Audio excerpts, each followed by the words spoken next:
Welcome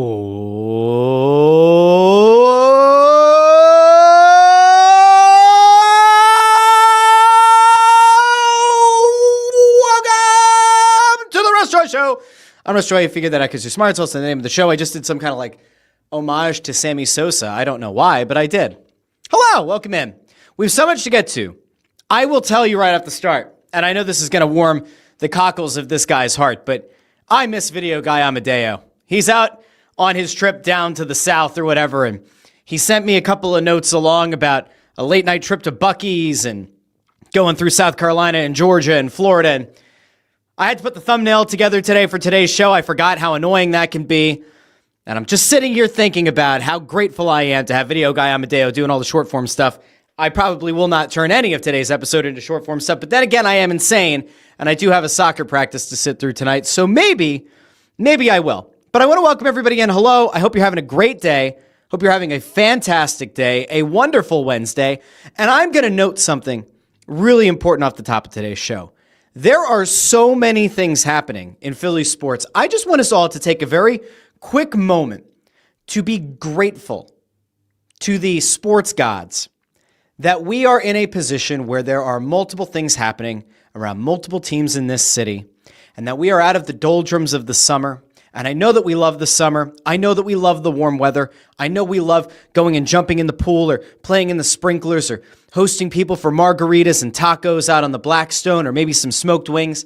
But I want you to just, for a second, be grateful with me. Can we all just have a moment here where we all bring it in together and we are all just very grateful for the fact that, like, the awful days of the summer where it's like, I guess we have to talk about the Phillies game from 2 days ago. Those days are over because we have the Eagles. There's some news, some breaking news that we'll get to here in a minute about an impact player on the defense going on injured reserve.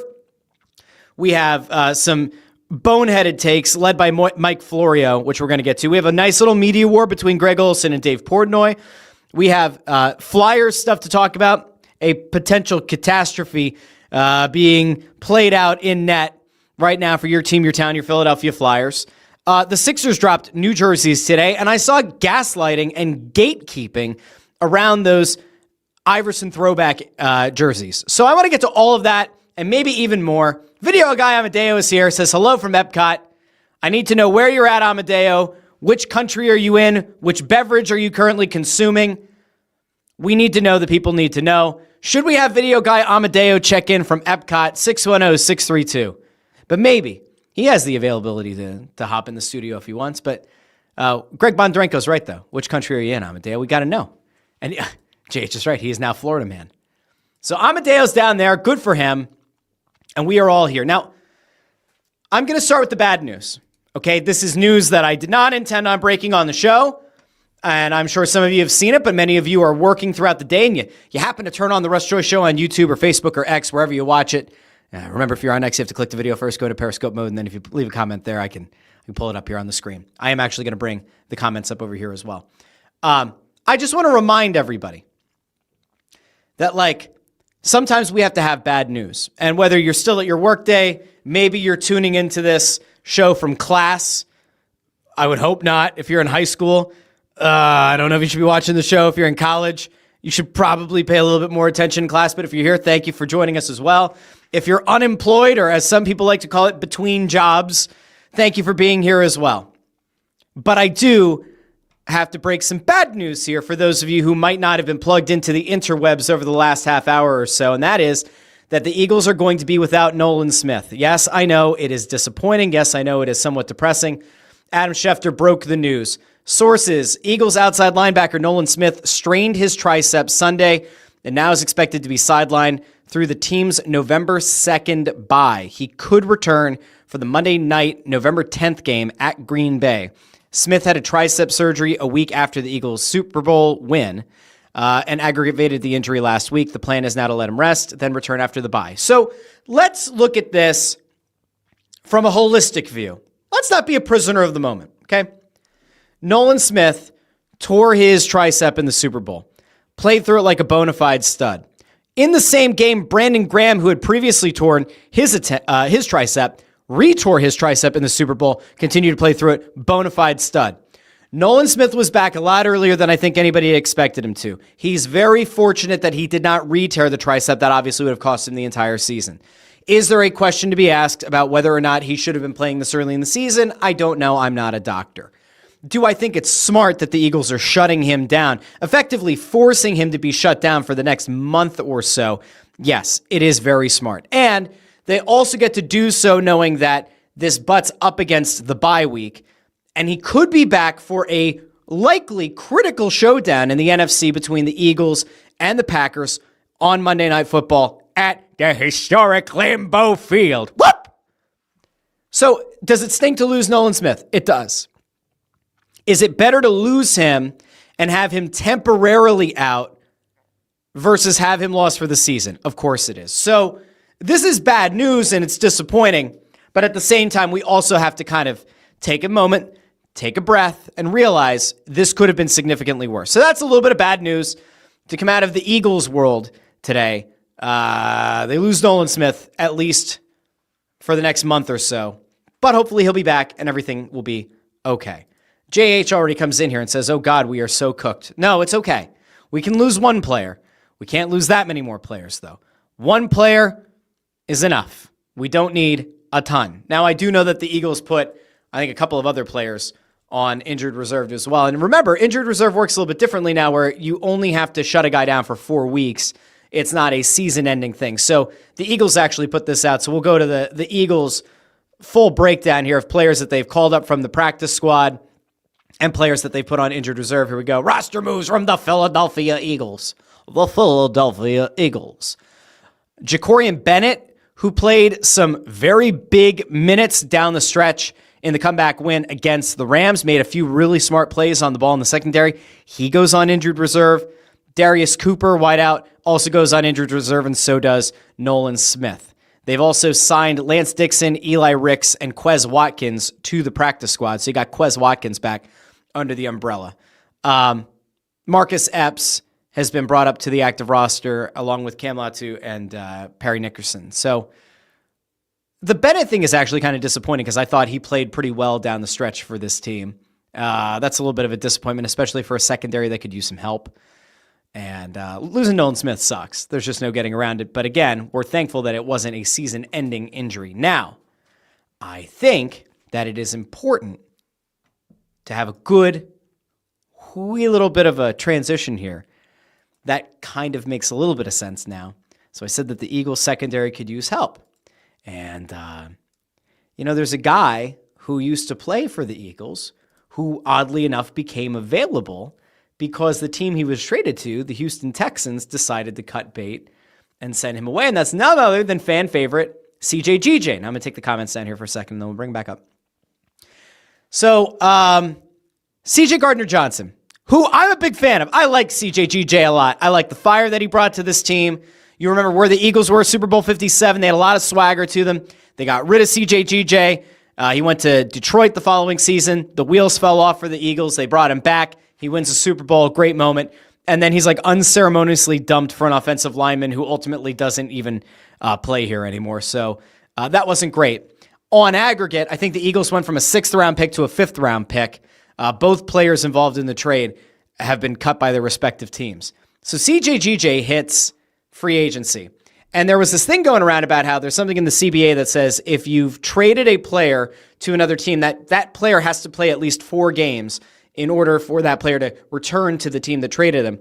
And then there was another thing going around about how, if the team that you were traded to cuts you, chooses to cut you the way that Houston did with CJGJ, that he could theoretically come back to Philadelphia. I'm going to go out to this Aaron Wilson set of tweets, though. We're going to start with the original, and then we'll go to the quote tweet. Aaron Wilson reports, Texans released CJGJ after friction behind the scenes with him complaining about his role, wanting to blitz more, per league sources, and even communicating that he wanted to be traded.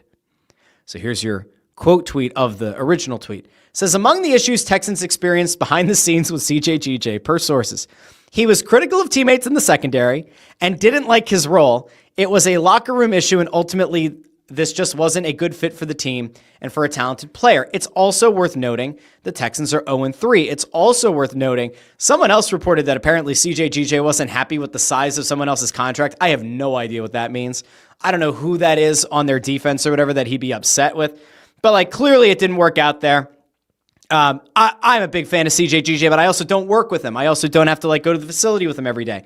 He's been cut by a good number of teams or traded by a good number of teams over the last 5 years.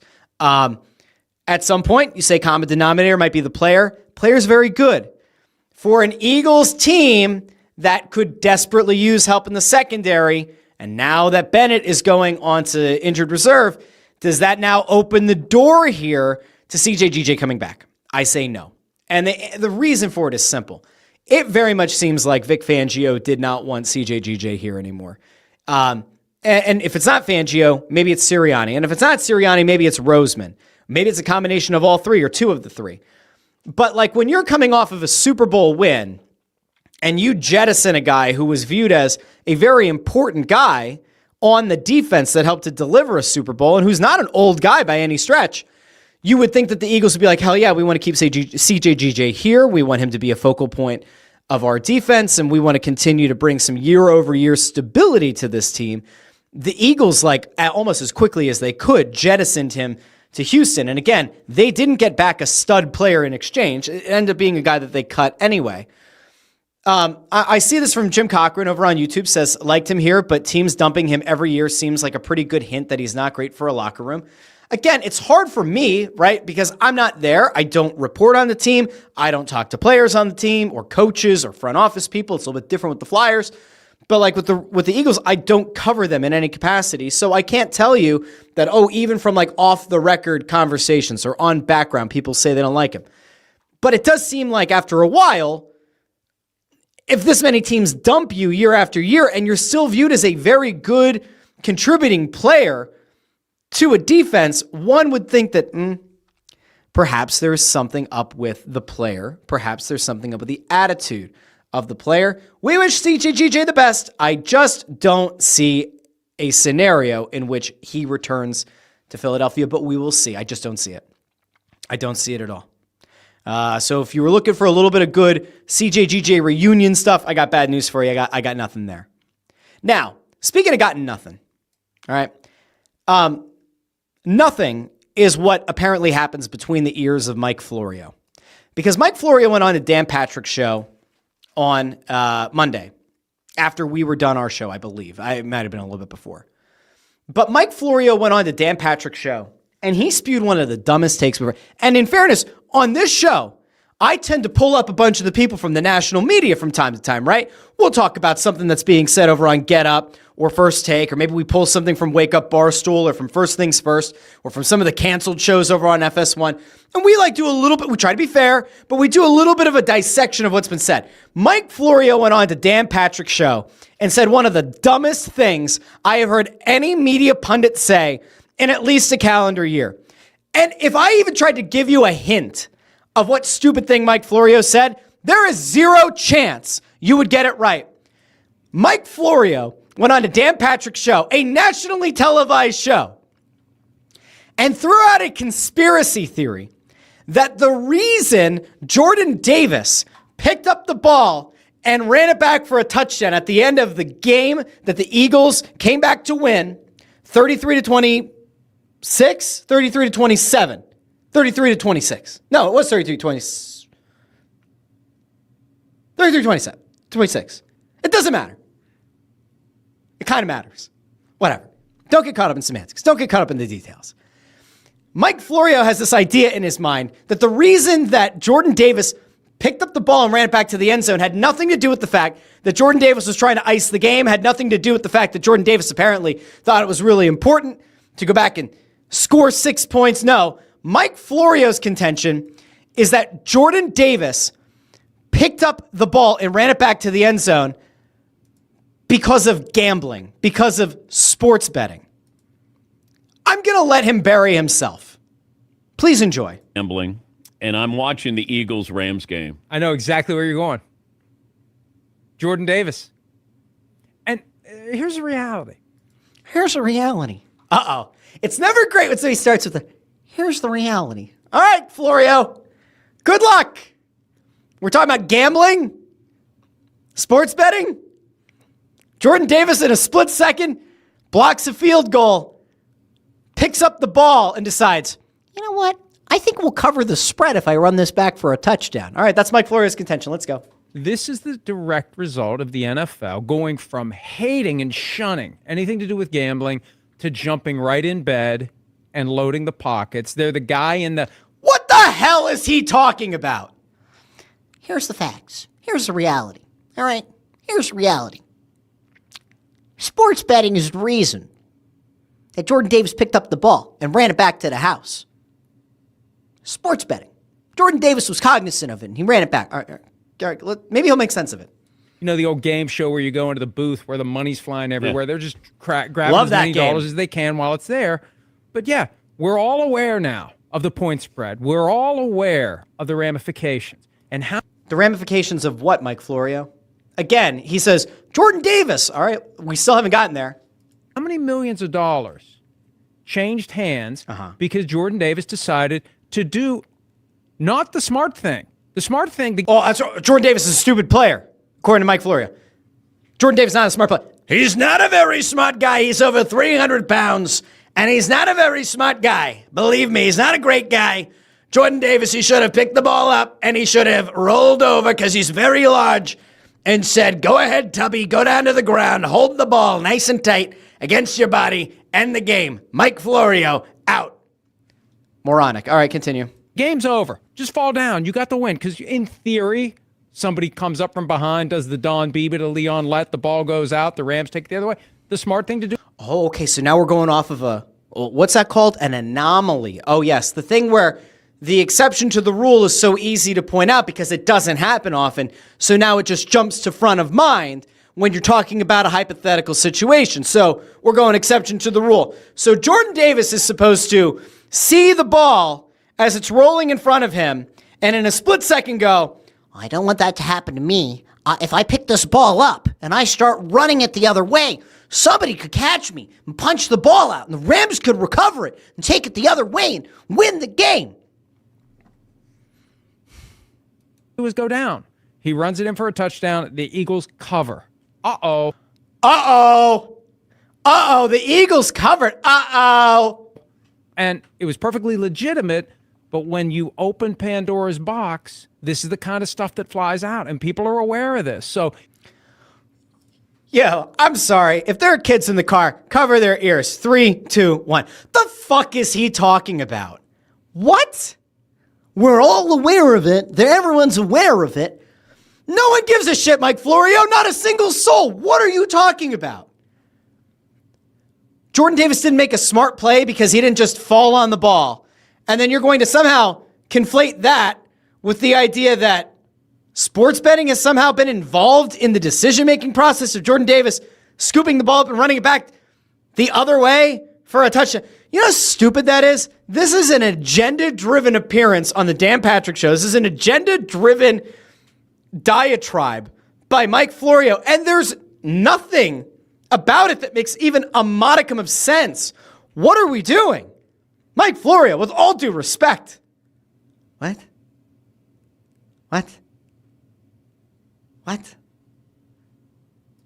Jim Cochran says, Russ, if you ever try to make a point like Florio is here, it's time to scale back your shows. He's obviously making things up because he has nothing interesting to talk about. Yeah, God forbid there was like a good week 3 of NFL action to talk about. No, we're going to somehow talk about a very exciting play and a comeback win between two of the best teams in the NFC. We're going to turn that into some nonsense. And what are we doing? Insane. Ford's right. Says, dude, Jordan Davis isn't thinking about gambling. He's instinctively running with the football in a football game. Correct. So dumb. Fawcett also asks, aren't players taught to play to the whistle? Indeed they are. I don't know what we're doing here.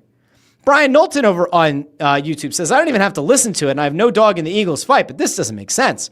Correct. All right, so there's your Mike Florio of the day. I mean, I almost never go out to Florio because that is just such an asinine thing to do, to say, to think, to feel.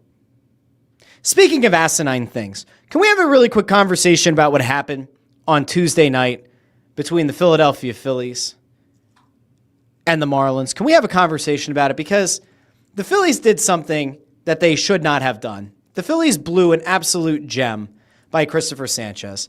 Cristopher Sanchez gets his 200th strikeout against the Marlins. He's having a great season. He's been one of the best pitchers in the National League. To this point in the season, he started 31 games. He's gone almost 200 innings. He's at, 196 and a third inning. He's only allowed 169 hits. He's got a 2.57 ERA. He's got 44 walks compared to 204 strikeouts. A whip just over 1 at 1.085. He's had a fantastic year.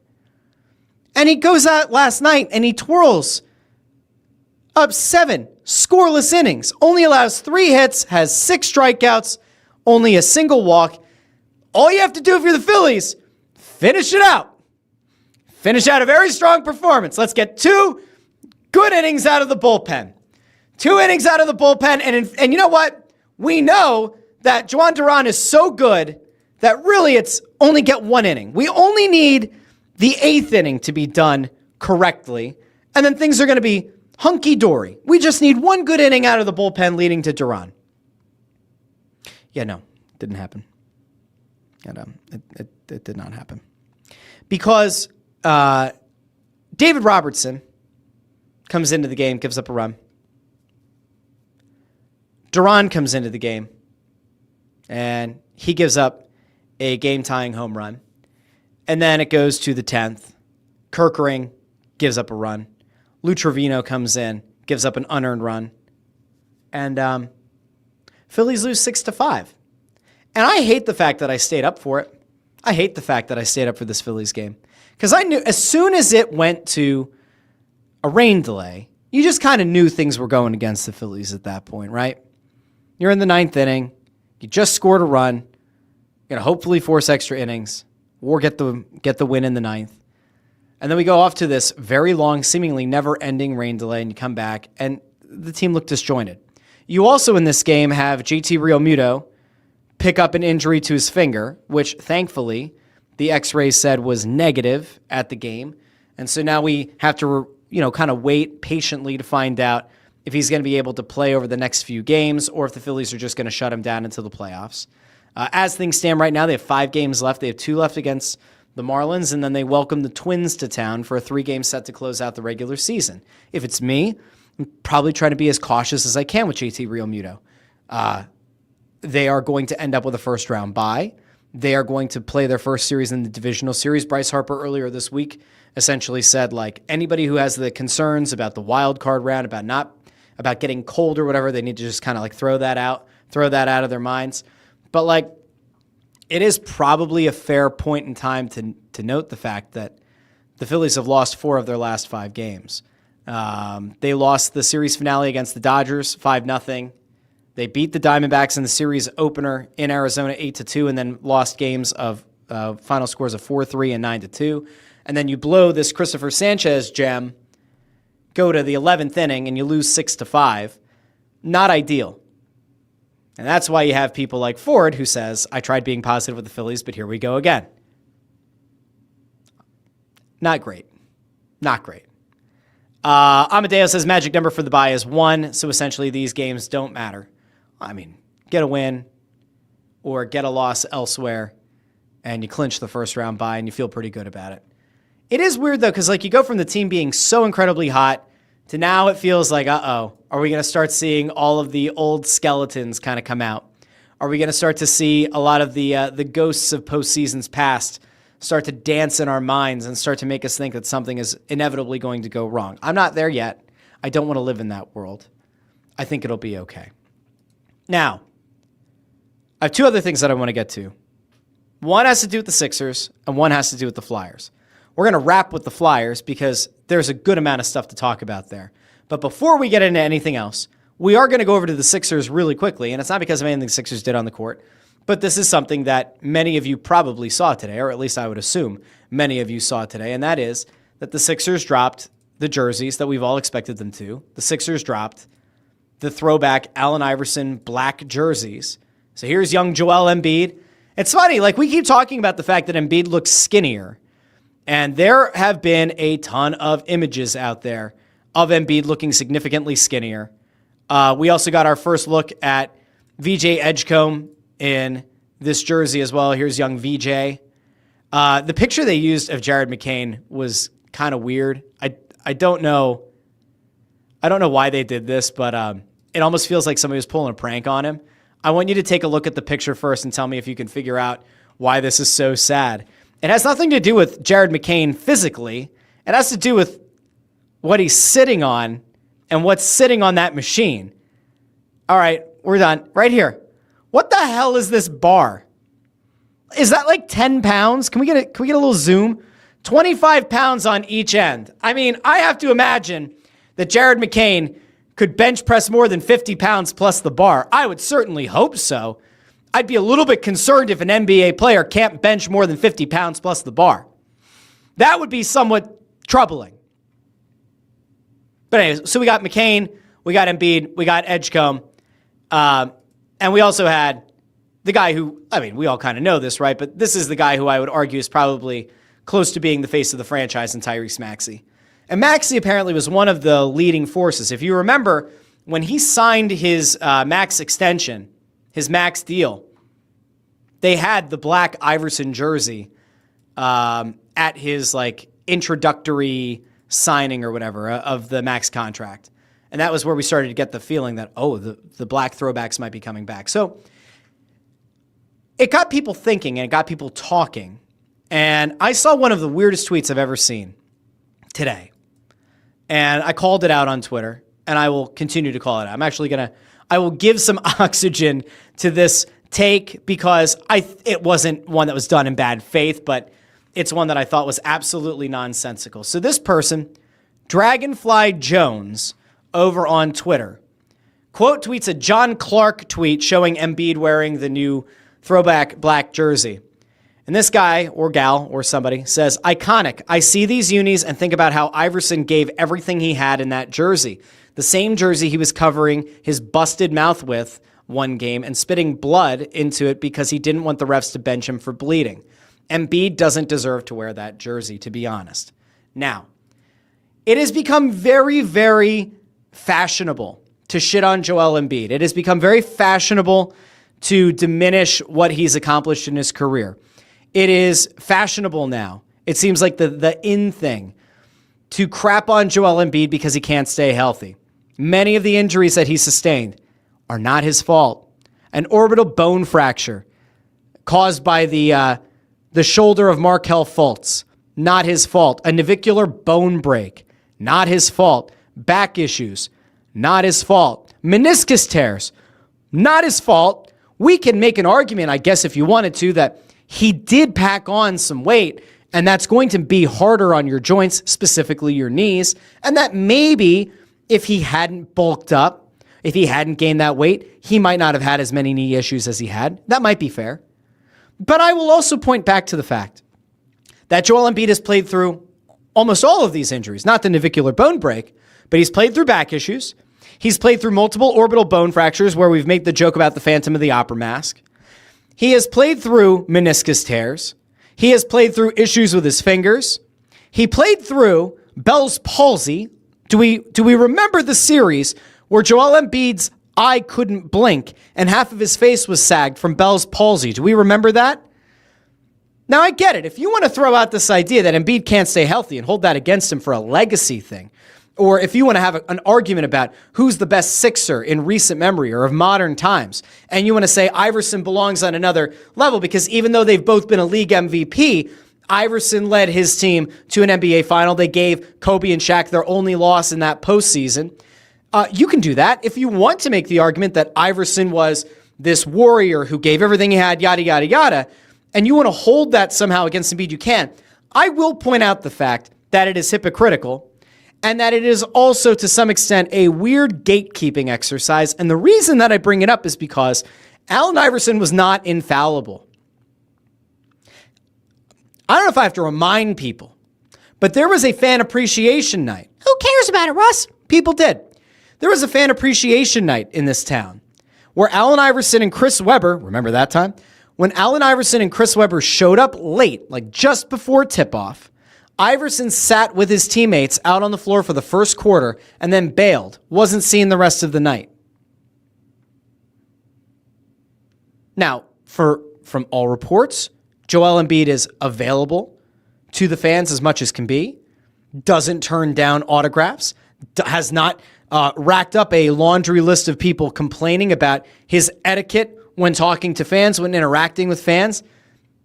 Embiid has gone through a ton of tragedy. We've talked about it on the show. His younger brother getting tragically killed in an automobile accident, right? Getting hit by a cart in Cameroon. And Embiid talked about it in that story this past offseason where he kind of bared his soul. And he had right after that, right?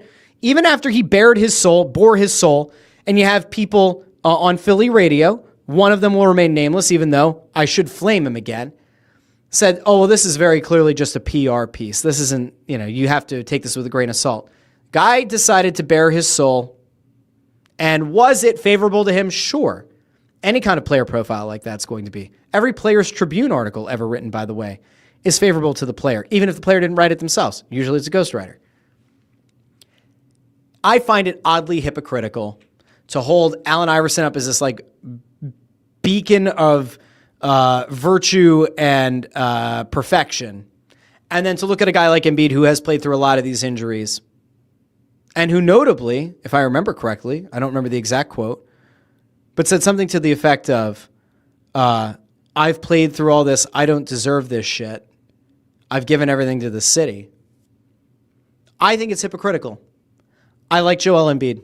I think he seems like a good human being. I think he seems like a guy who's gone through a lot of tragedy in his life. And yes, he has made a ton of money. He's made more money than I ever will, than many of you watching ever will, maybe than all of us collectively will ever make. But it doesn't mean that you just throw what he's done in his career out the window. And the idea that he is unworthy to wear the jersey that Allen Iverson wore is such complete and utter bullshit.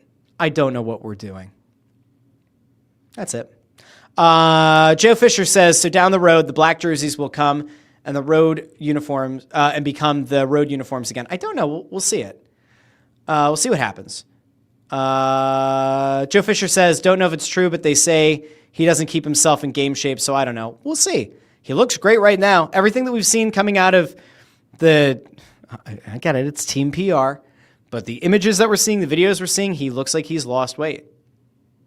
So, we'll see. Fawcett says it's the only time that we're going to see Embiid in that jersey. It's all about reps. I don't think that's true. Okay. It's the last Sixers point. Now we're going to get to the Flyers. Should we get to the Flyers? I think we'll get to the Flyers. There was another thing that I wanted to get to, but I think we'll just go right to the Flyers. Because if I don't go right to the Flyers, I'm going to make somebody upset probably, right? Maybe. JH, by the way, good question. Embiid revenge year incoming. I would love to see Embiid go into revenge mode. I would love it. If you can get like 60 games out of Joel Embiid, and it's 60 because you load managed him, it'd be great. Let him go out and be dominant. See if the weight can stay off. We saw Zion Williamson the other day report in for the Pelicans, and he looks like he's been on Ozempic or something, but Zion Williamson looks slimmed down. We saw Luka Doncic look slimmed down. Be great for Embiid if he can keep the weight off, be obviously good for his joints, good for his body overall, and we'll see. Jim Cochran, with a good point here, says, if I recall correctly, Joel has won the same number of championships as Iverson. That is correct. Now, here's just really quickly. This is the one other thing I wanted to get to. And I only get into it because it made me laugh, and then we'll get to the Flyers. So we've been talking about the national media landscape. We've been talking about how the national networks have to kind of change what they're doing, right? And that Fox Sports had a real uphill battle to fight.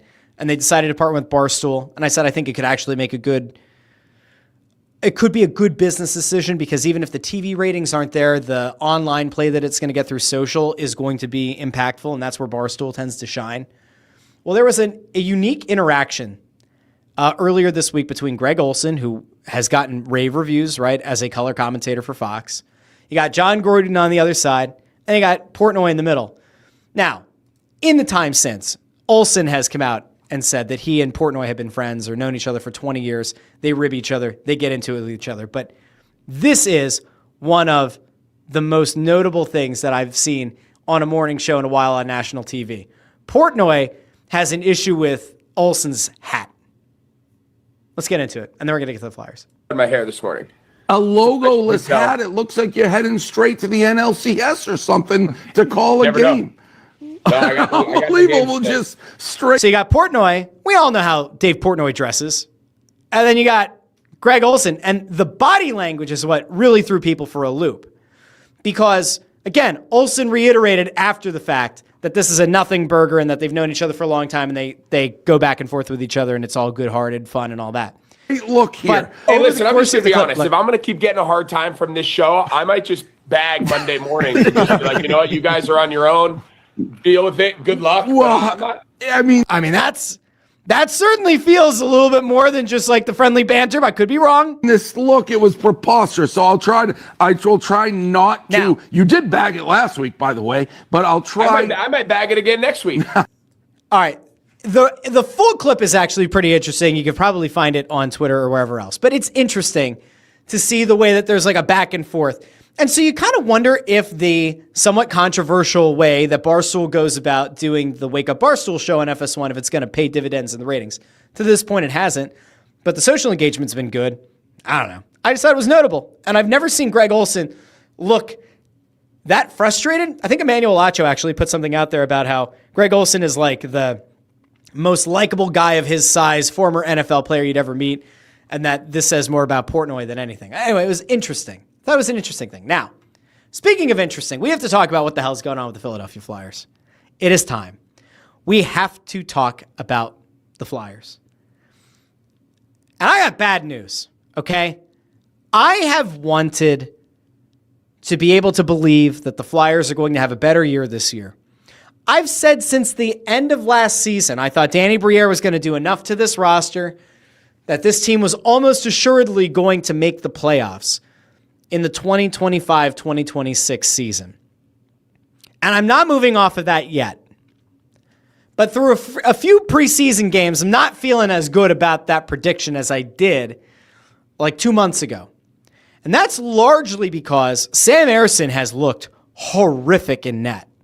And Dan Vladar hasn't exactly looked great in net. And the Flyers moved Ivan Fedotov, shall we recall.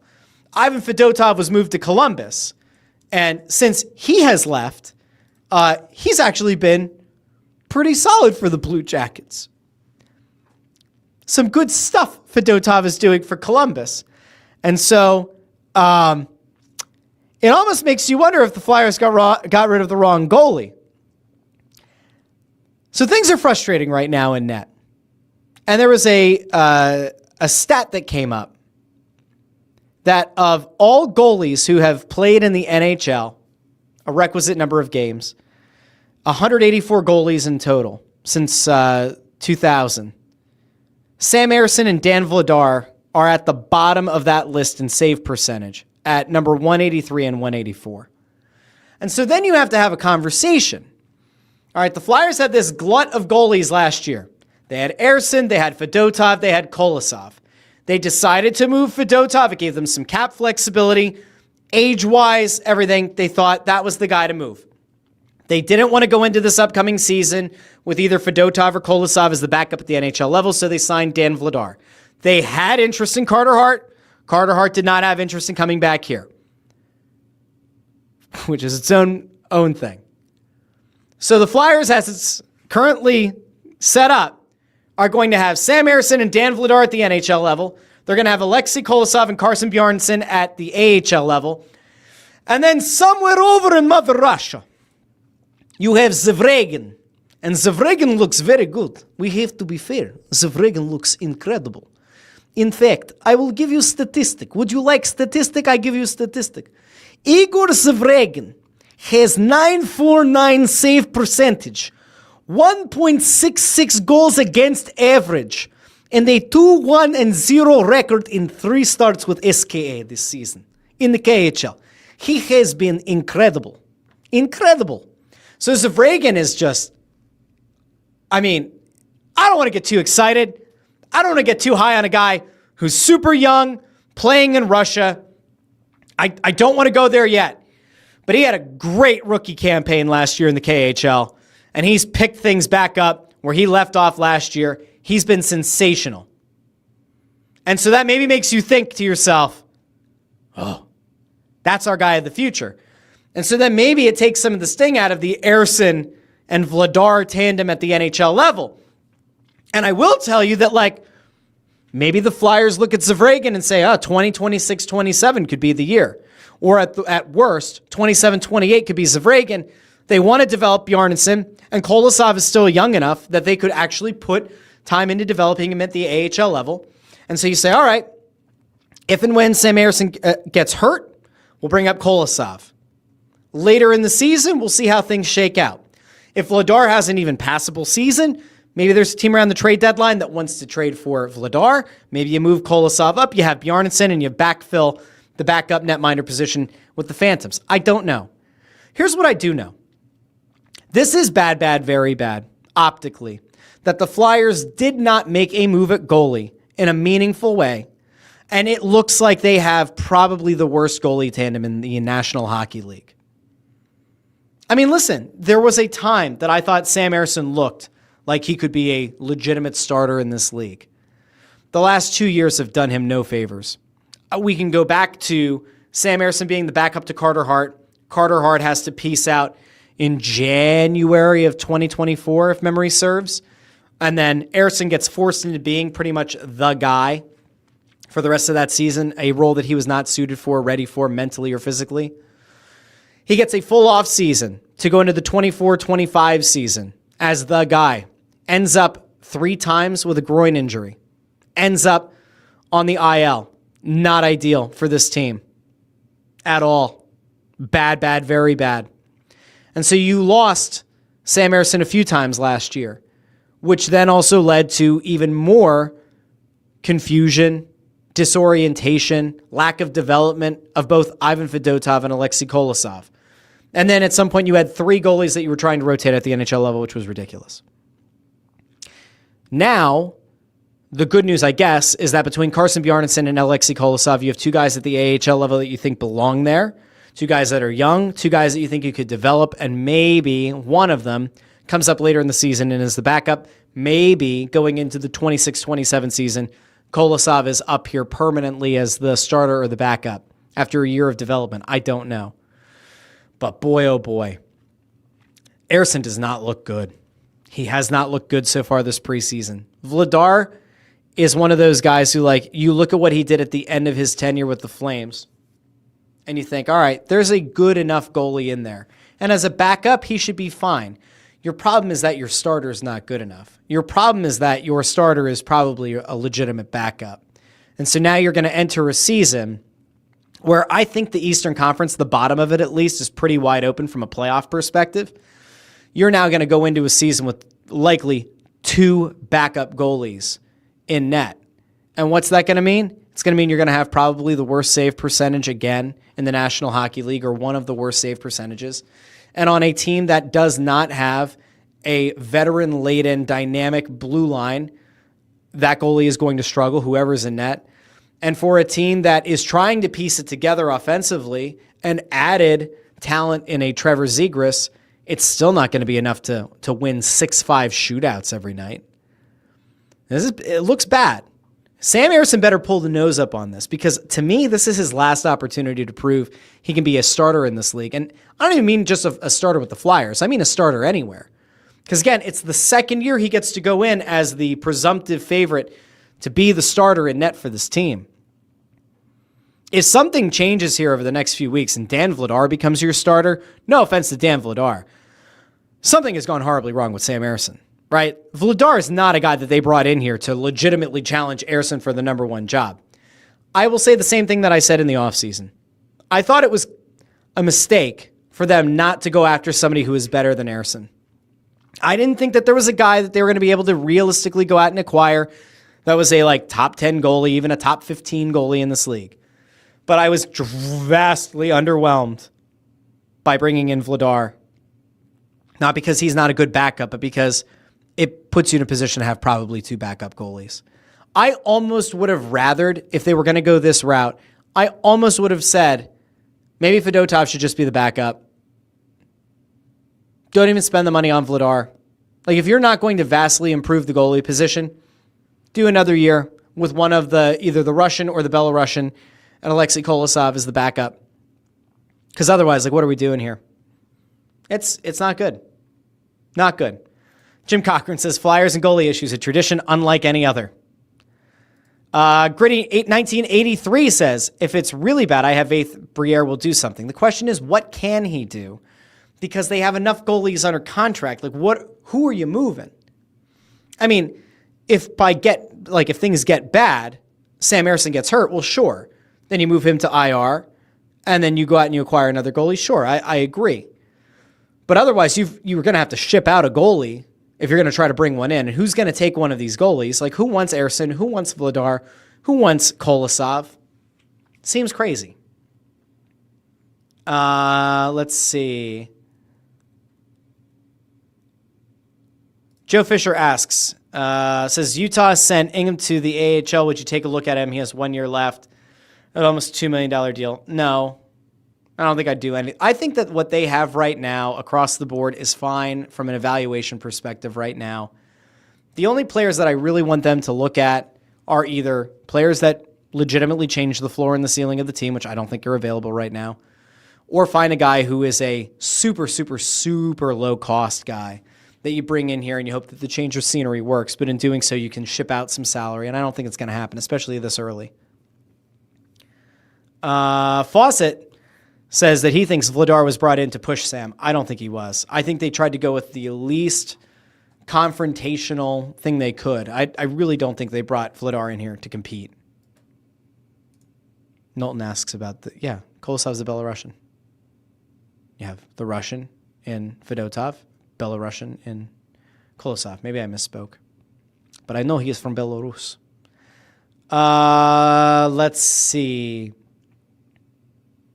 Nick Johnson over on YouTube says, good news on the Flyers. They're bad. Bad news would be they're good. This rebuild doesn't have a top defenseman, a 1C. Really hope they continue the rebuild. They're not. I'm telling you right now, if your hope is that the Flyers are going to go to the basement, that they're going to end up back in the draft lottery again, I got bad news for you. If they do, it is going to be because it was an unintentional tank. This is going to be like a Chuck Fletcher year if that's the case. They are not trying to tank and rush to the bottom to get another top pick. They want to try to compete for a playoff spot this year. And if you think anything to the contrary, I'm sorry, but you're wrong. Bus Campers asks, is it too early for the Gavin McKenna push? Again, they ain't reaching the bottom. They are not trying to go to the bottom. They think that they can make a legitimate push for the playoffs. What am I going to tell you? I would love to tell you that all indications are great that the Flyers are going to make a playoff push. I've been saying for 6 months or whatever that I thought that the team would make enough adjustments that they would go to the next level and try to compete for a playoff spot. The goalie situation is untenable. This cannot be your tandem through the year if you're going to try to make the playoffs. Maybe I'll be wrong. I don't think I am, though. Bus Camper says, I want playoffs, sick of seeing the team be bad. It's fair. Nick says, if they push for the playoffs, I might need a new team. I'm just telling you, that's what I think they're trying to do. Brighton Condor says, them not trying to be at the bottom and not finishing there are two different things. That's true, but that's why I said it's more of like a Chuck Fletcher unintentional tank.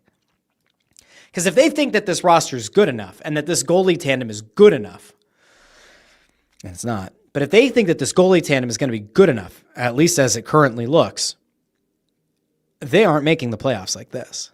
They will have to make a change. DeGrinch says, when Ersson was backing up Carter, he had a 914 save percentage and fans were calling for him to start. Cut down his workload, he'll be better. Again, that's kind of why I wanted them to bring somebody in who was definitively better than Sam Ersson. Not necessarily a top 10 goalie, but somebody who was markedly better than Ersson, and maybe it gave you a 60-40 split. Brian Knowlton asks, speaking of Flyers, will Snow the goalie be back this week? I don't know, but we are working on many things right now. That's all I can say. The show will be back. We'll be back for the start of the hockey season. But we're working on some things, and I think at least one of the things that we're working on is something that a lot of people have been asking for a while, and we're looking forward to being able to finally bring it to them. That's all I can say. Let's see.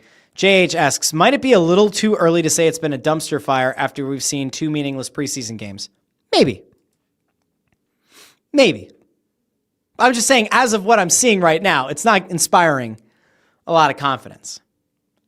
Now, we have this. Ford asking, can we get a John Gruden on the Flyers goalie issues? I'm losing my voice. I don't know how Gruden's going to do with losing the voice. Hold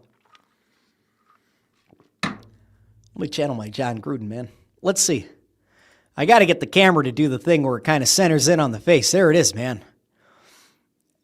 All right, let me tell you something, man. You got Dan Vladar. They call him Darth Vader. He's a good goalie, man. I'm telling you, man. I've seen a lot of goalies in Calgary fall on their face. Not Dan Vladar. Darth Vladar. Huh. Sam Ersson, a guy people thought should have started over Carter Hart. Carter Hart's gone. Sam Ersson, it's your opportunity. It's your moment, man. Go out there. Grab it by the puck. Don't tear your groin. Huh. All right, that's it. That's horrible. I hate myself. I don't like that at all. I'm so upset. I'm so upset. I shouldn't have done it. I should have known better. Okay.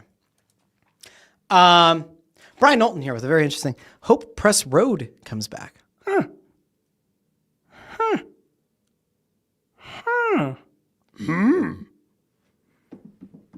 Stay tuned.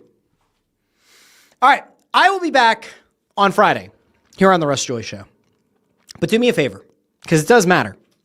Like the video, share the video, and subscribe to the channel on YouTube. If you see videos pop up on TikTok, on Instagram, on YouTube Shorts, on Facebook, give them a like.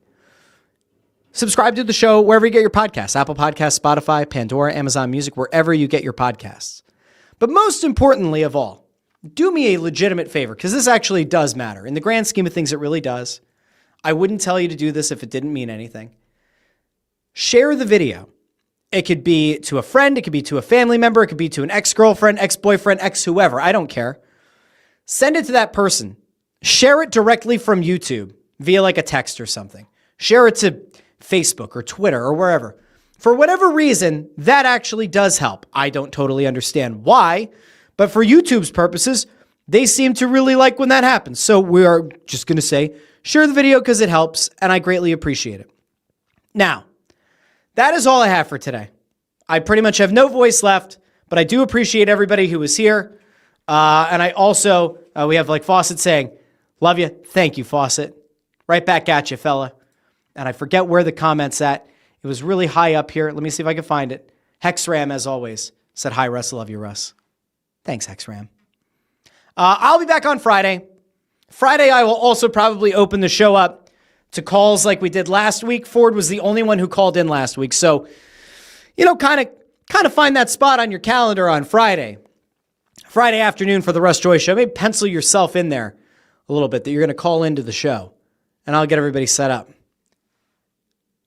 This is my last show as a 34-year-old. On Friday, I will come back at the ripe age of 35. I know what you're thinking. You're thinking to yourself, Russ, you look like you're at least in your mid-40s. What the hell happened to you? And the answer is 4 kids happened to me. There was a time that I looked young and youthful. Now, this is not the case anymore. Tomorrow's my birthday. 35. Will I be hitting up Starbucks for my free coffee? Yes. Will I be hitting up Chick-fil-A for a free chicken biscuit or whatever? You're damn right I will. If you know of any other place that gives out free things for your birthday, let me know in the comments, because that would actually be kind of helpful. I'm all about using up the birthday rewards wherever I can, so you just let me know. Ford says I'm 46 and you look older. That ain't true. No, Ford. That is not true. Respectfully. Brian is right, by the way, saying Shady Maple. I brought this up to my kids, and they're like, Dad, can we go as a family on your birthday to Shady Maple? Forgetting, I guess, that they have to go to school. And I said no. But I said, there's nothing to stop Daddy from driving to Shady Maple himself and having Shady Maple himself on his birthday. And then my wife was like, do they have Wi-Fi there? She's like, could you theoretically work out of Shady Maple all day? And I was like, you know what? I've never thought about it, but maybe I should try. Do the Amish have Wi-Fi out at Shady Maple and what if I did a special episode of the Russ Joy Show from the smorgasbord at Shady Maple? Well, that would be something.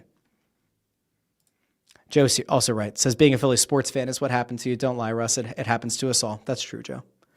It's aged us all.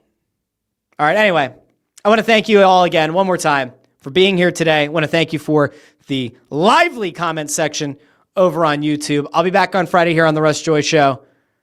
And until then, I've been Russ Joy, but you knew that already because you're smart, and it's also the name of the show. Have a great day, everybody. Have a wonderful Wednesday. Talk to all of you on Friday here on the Russ Joy Show.